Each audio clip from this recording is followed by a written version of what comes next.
Salut tout le monde, c'est Noumat, j'espère que vous allez bien. On se retrouve aujourd'hui pour la troisième et dernière vidéo concernant les liquides Vaponaut. Je vous souhaite du coup à tous un bon visionnage et on se retrouve tout de suite.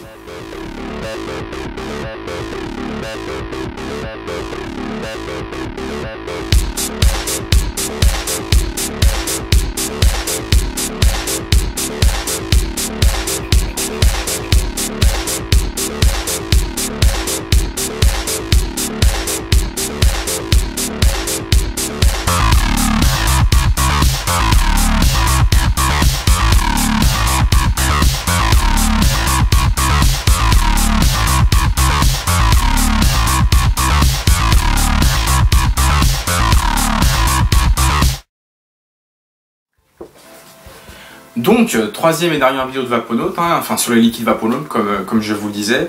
Donc aujourd'hui, je vais vous présenter un tabac, un autre, qui s'appelle le Into the Wild. Donc je vais vous faire un petit focus pareil sur l'étiquette parce que je les aime vraiment beaucoup. Donc voilà, Into the Wild. Donc dessus en fait on se retrouverait un petit peu dans la jungle, wild pour l'état sauvage, etc. À l'intérieur de, entre guillemets, de l'état sauvage, etc. quoi. Donc voilà. Donc on risque de tomber, à mon avis, on risque de tomber sur un liquide assez viril, assez puissant et qui sera costaud, je le pense. Voilà. Je vais pas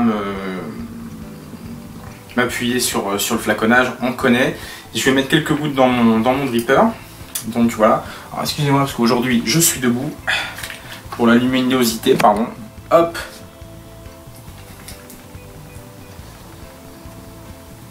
Hop, hop, c'est parti, clac.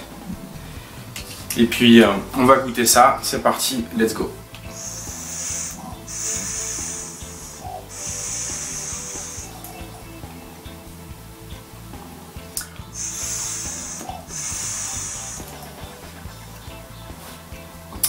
Donc à savoir que c'est un liquide à la base que j'ai laissé stiper. Ça va faire en fait 2 semaines que j'ai récupéré les Vaponaut.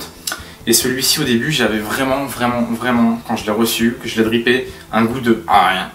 Ouais, un goût de rien. C'est ouais, même désolé de le dire, hein, je sais pas si Vaponaut va regarder cette vidéo, mais pour moi au début quand je l'ai reçu c'était quasiment même insipide quoi. J'avais vraiment pas de goût. Maintenant que j'ai laissé stiper, et ben j'ai des saveurs intéressantes. J'ai une sorte comme si c'était noisette avec une pointe d'amande derrière.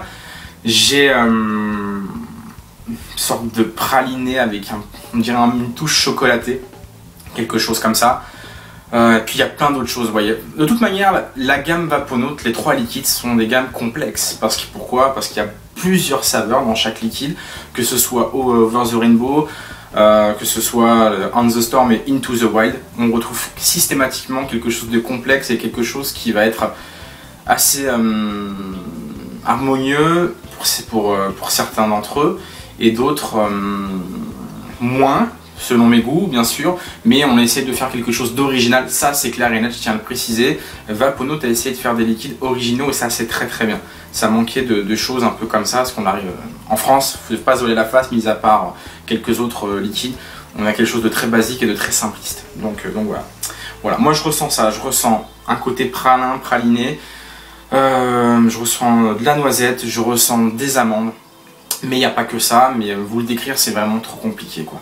Donc voilà, mais très bon liquide, j'aime beaucoup.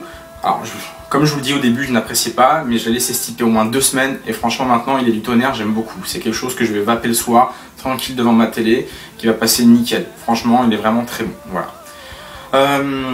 Encore une petite puff, comme ça on verra en même temps la densité de vapeur. Ça n'a pas changé, elle est toujours aussi bonne.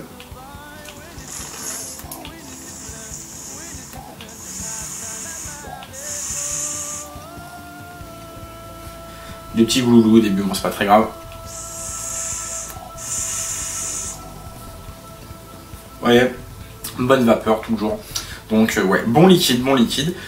Vous le conseillez, oui, parce qu'il est vraiment très intéressant. On a des goûts de fruits à coque, on a un goût de pralin, on a d'autres choses derrière qui sont intéressantes. Je sais pas comment vous l'expliquer, mais c'est dur à décrire, il y a quand même plusieurs arômes qui se mélangent encore dans ce liquide là. Mais ouais, clairement, je vous le conseille pour passer un beau moment le soir devant la télé, ça peut être très sympa à vaper, il n'y a pas de problème par rapport à ça. Voilà. On va faire une petite conclusion concernant Vaponaut. Donc Vaponaut liquide dit haut de gamme, dit de luxe. Ma conclusion, c'est que sur les 3, j'en ai apprécié 2, dont un particulièrement qui est l'Over the Rainbow, qui est un fruit, un liquide fruité. Donc c'est pas une nouveauté parce que personnellement je vape beaucoup de fruités et c'est ma cam, c'est ma vape, les fruités et les menthols.